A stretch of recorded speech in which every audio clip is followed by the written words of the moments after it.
Hey, everybody. Welcome to the My Voice Mentor podcast. I'm so glad you're here.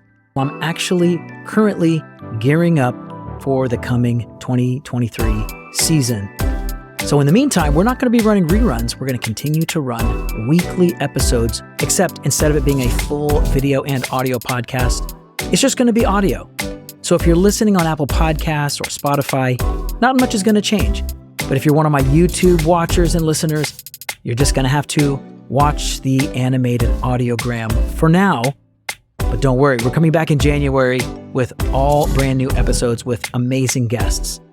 So the My Voice Mentor podcast is all about people using their voice in amazing ways. It's not just for singers, it's also public speakers, content creators, and really anyone who wants to improve the tonal impact and the sound of their voice. So stick around.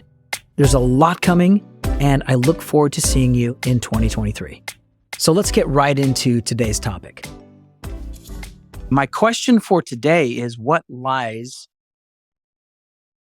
have you believed about your voice? What lies have you believed about your voice? Maybe they're internal lies, maybe they're external, maybe they're things that someone has told you, maybe it's things you've told yourself, or maybe it's those voices in your head that tell you that you don't have a good voice or that your voice is this or that. Conventional wisdom is interesting. Sometimes it's helpful, and I'm certainly not against conventional thinking. We need conventional thinkers, but I think sometimes we also need non-conventional thinking as well. I think that it's healthy and good to expose yourself to non-conventional wisdom, at least wisdom that's not so obvious or not so around the corner. And so that's the premise on today's question. What lies have you believed about your voice? Because there might have been people in authority throughout the process of your life that gave you opinions about your voice. You're too loud, you're too soft, you're too squeaky, you're too airy, you're too gravelly. And for some of you, it might be holding you back from using your voice to communicate your passions, your thoughts, your ideas, what have you. So to kind of illustrate what I'm talking about, I'm going to swerve into politics. I don't want to talk about politics today, but I'm going to swerve into politics, and I'm going to talk about a or at least hopefully non-controversial. These days, you can't really tell, but I'm going to talk about a non-controversial issue that has been coming up in politics. It's amazing that these things would even come up. But to illustrate my point, I'm not sure if you paid attention to the murmurings and the rumors, but believe it or not, there's actually a lot of talk and discussion in the Senate about removing the time changes throughout the year. It's amazing that they have time to think about such things. But in fact, yes, the Senate has introduced, and I think unanimously voted on, a bill to keep daylight savings permanent throughout the year. And I've heard that they've taken some polls, and I guess 75% of the people agree with that. Yes, daylight savings all year round. Who knows? I might have agreed with it at first glance too. I'm certainly not a big fan of fall back and spring forward. I'm not a big fan of it. I think anytime you change the time, whether it's on a flight or scheduled time change, I don't think it's good for our biorhythms or what have you. I don't think it's good for our sleeping patterns.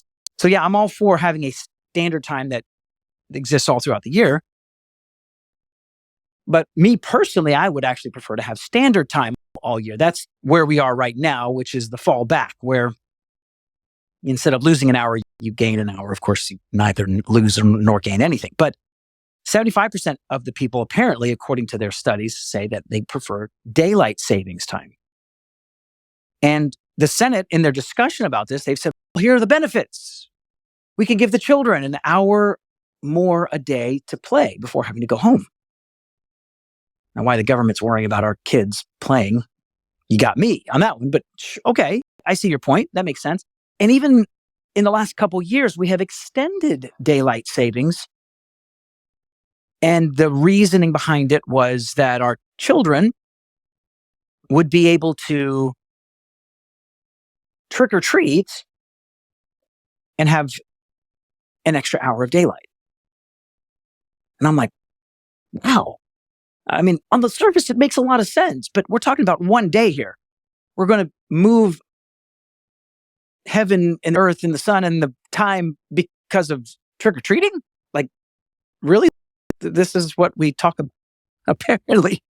And me, I'm a natural skeptic, and I'm thinking, okay, what is this really about? What is this really about?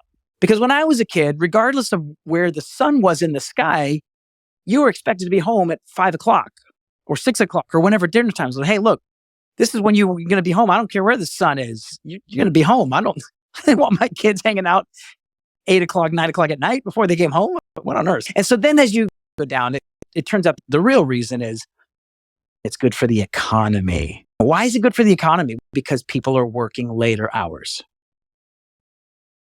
Okay. That's why we're talking about it then. It's not for our kids. Because here's the truth. For that one day they go out and trick or treat, if we were to have daylight savings all the way throughout the year, think about the 4 or 5 months out of the year that they're walking to school, if they do, or walking to the bus stop in complete darkness. That's many more days than one day a year that they're going out trick or treating. Now, granted, that could be very dangerous to go trick or treating. I recommend parents go with their kids or do an alternative. But anyway, we are in standard time now. And right now, the sun here in Texas, and we're about to enter into winter solstice, the sun raises here about 7:20, which means that under daylight savings time, the sun wouldn't come until 8:20. The bottom line is our kids would be walking to the bus stop in complete darkness. If your kid goes to school at 8 o'clock, which a lot do, or 7:30, it'd be pitch black outside.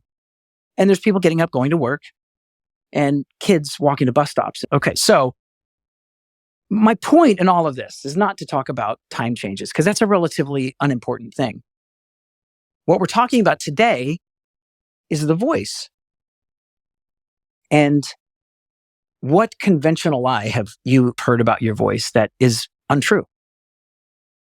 Perhaps, maybe one of them is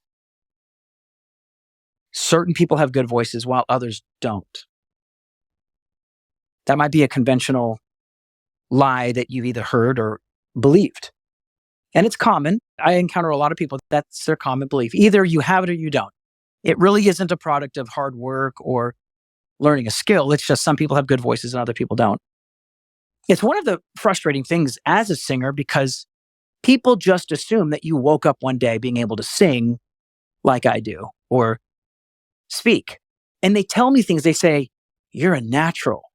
If you only knew. I am absolutely not a natural. First of all, I am a raging introvert. I am an ultra introvert. Talking to people in my natural state is extremely difficult. I had to work very hard to overcome my introvertedness. Now, today, most people wouldn't be able to tell that I'm an introvert, but I am. I struggle with shyness. I struggle with feelings of rejection. Even 30 years into doing this, I still have those voices in my head that want to tell me lies about my voice. So if it's true for me, my theory is that it's true for you. I know for me, I've heard a lot of lies about my voice, so I know that it's true for other people. And as a voice coach, I could dive into all the ways that you can overcome any challenges that you have with your voice. We all have different challenges. Some people who want to sing have a hard time hearing and recognizing melodies and harmonies, while others don't like the tone or the timbre or the quality of their voice, while others don't have the power or the energy. Some people want to sing really high and they struggle with that. So all these are mechanical hows to accomplish. If you're a public speaker, I want to be able to say something and actually have it hit the ear of the listener and impact them in a profound way. And sometimes when I talk, I feel like people are just giving me glazed over looks, or they're looking down at their phones. You guys ever feel that way? Like, how do I use my voice in a way that compels the listener, keeps their attention in this day, in this world where we're all getting bombarded with voices in our heads and voices in our ears and voices on our screens that are all trying to convince us of something? How can my voice possibly stand out? I don't think I'm alone in thinking that it's a challenge. And with more voices than there ever have been and more platforms to get your message out there, it's never been more important to focus and give attention to your voice. And that starts with how you feel about it. My primary question I ask almost every time I give a talk or a podcast or whatever is, do you like your voice? And if not, why? Because we have to overcome that before I can talk about how. And some people are just ready to go. And I love it because then it's, okay, it's time to pull the trigger, connect with a voice coach like me, and let's take some steps together. But for most people, they wouldn't even take that step. They wouldn't even invest in their voice because they just don't believe intrinsically that it's worth their investment. And so I want to come in here as many opportunities as I can to convince you that it actually is worth your time to invest in your voice. It's worth your time. It's worth your attention. There's so much that you can do. The opportunities for voice talent is actually through the roof. There's this blue ocean of opportunity with people with a voice. It's a springboard for your ideas. There's no better way to communicate your message than through your voice. Now, we have writers. Of course, if you're a writer, that is fantastic. And you should be using your writing skills. But even if you're not a writer, but you have a voice, today's technology actually allows you to take what you say, convert it into text, edit it, or pass it off to an editor, and you've actually killed two birds with one stone. Not true with writing. If I write something, I would still have to recite it and say it, which for writers, that's probably the easier way to go. The easier path for their voice would be to write something and then read it. And I know lots of great communicators, that's their approach. But let's say you're not a writer. I am definitely not a writer. But here recently, with having to build a website and having to really think about my content, I've had to become more proficient in my writing. How do I do that? I do that with my voice. I do that by giving talks like right now. And then I let the AI world transcribe it for me. I go in there and edit it. Now I've got not only this audio recording, but I have text to go with it. The bottom line is,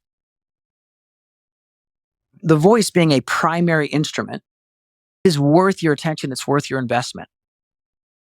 But none of us will actually take that step and invest in our voice unless we believe that it's a worthy investment. And that's what I'm here to tell all of you, that your voice is a worthy investment. I'm also a musician. I played the piano.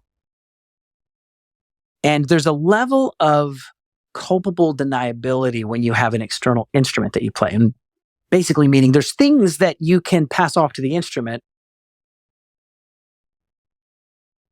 In other words, I could sit down at a piano, and if that piano is not properly tuned, or it hasn't been properly maintained, or it's just old, if I play it and it doesn't sound good, people know the difference between a good player versus a good instrument. And it's easy for me to blame bad tones coming out of the keyboard or the piano on a improperly tuned instrument. Well, what happens when you're the instrument? And again, this doesn't just apply to singers. So singers and speakers, when you open your mouth and tone comes out of your mouth, either in speaking or in singing,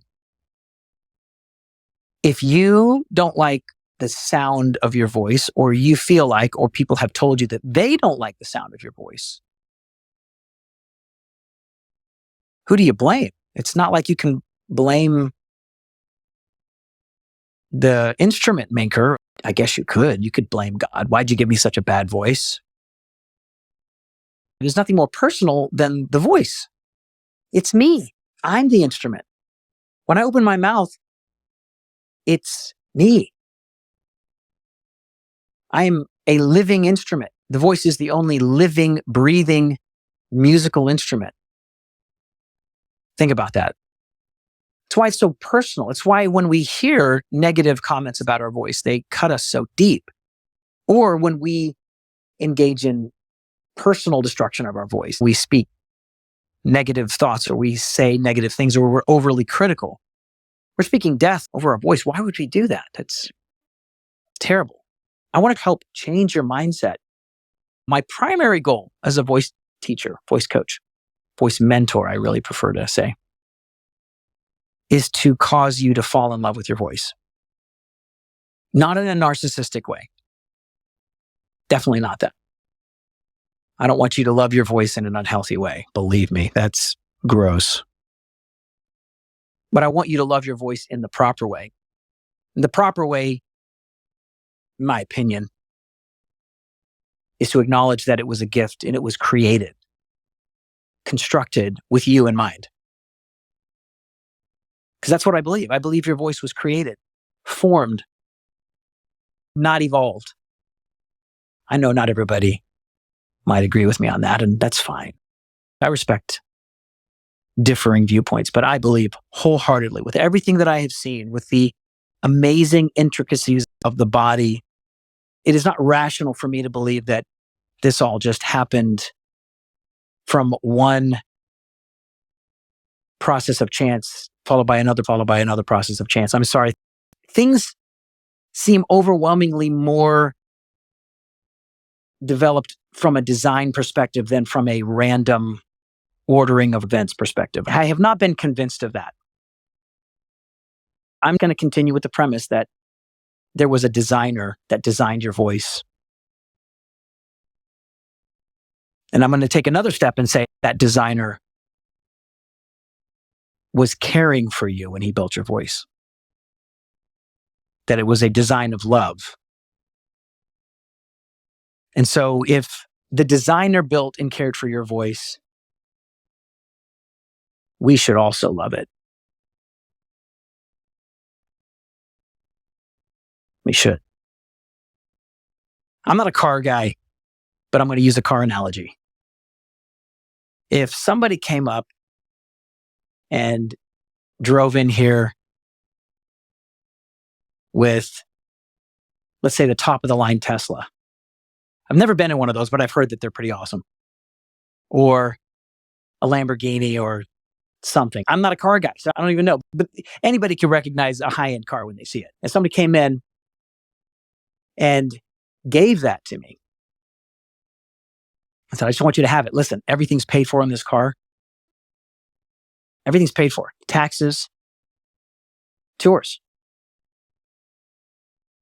Imagine if I were to look at it and say, yeah, it's okay.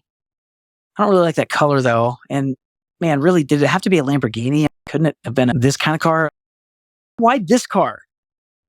Instead of seeing it as, oh my gosh, this is a top of the line, perfectly tuned vehicle that has, everything's been taken care of on it. Everything's been prepared for me on it. Most people would be overwhelmed. Even if I'm not a car guy, I'd be overwhelmed by that. I could recognize, okay, this is a over the top, overwhelming gift.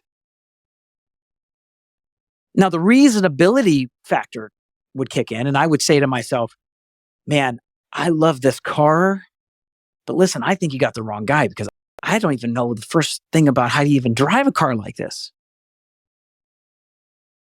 And let's say that guy says to me, isn't it worth it to learn? If you've got a fantastic car and you can appreciate how amazing it is, wouldn't it be worth it for you to figure out how to get something out of it?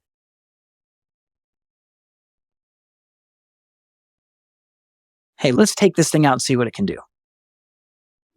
And the more you drive that car and the more that you trust the vehicle and the more you trust the designer and the design of that vehicle, you're going to feel more comfortable doing some bold things with it.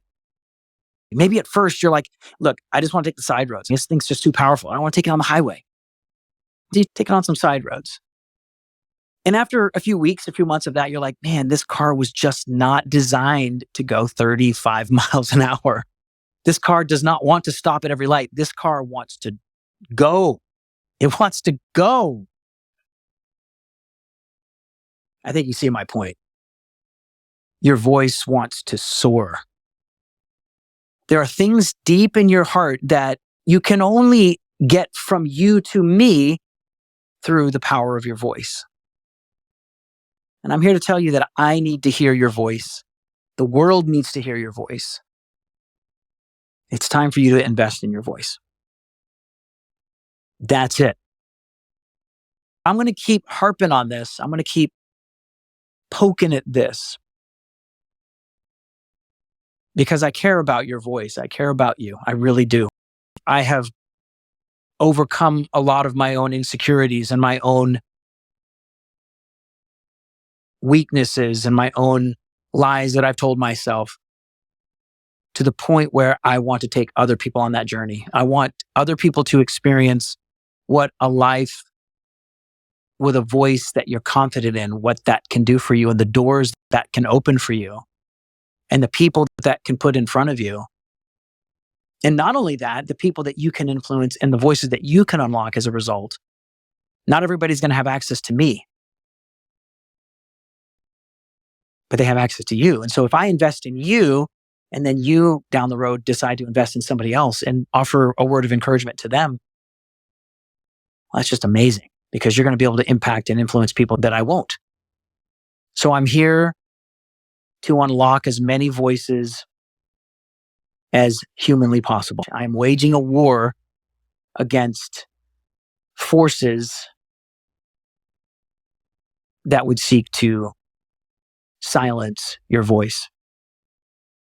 At the end of the day, I don't even think it's systems or algorithms or people at the end of the day that want to silence you, although sometimes people partner. But I believe that there are spiritual forces that are seeking to silence your voice because I believe, without a doubt, that within the voice, there's the power of life and death. And those that love it, that being life, will speak it. And that's what I want to do. I want to speak life into you, and I want you to speak life into others. The particulars we may not always agree on, but at the end of the day, I want to speak life with my words. I want to build up and not tear down. And that's the kind of people that I want to take on that journey with. I really appreciate you guys sticking with me and listening. Have a wonderful week.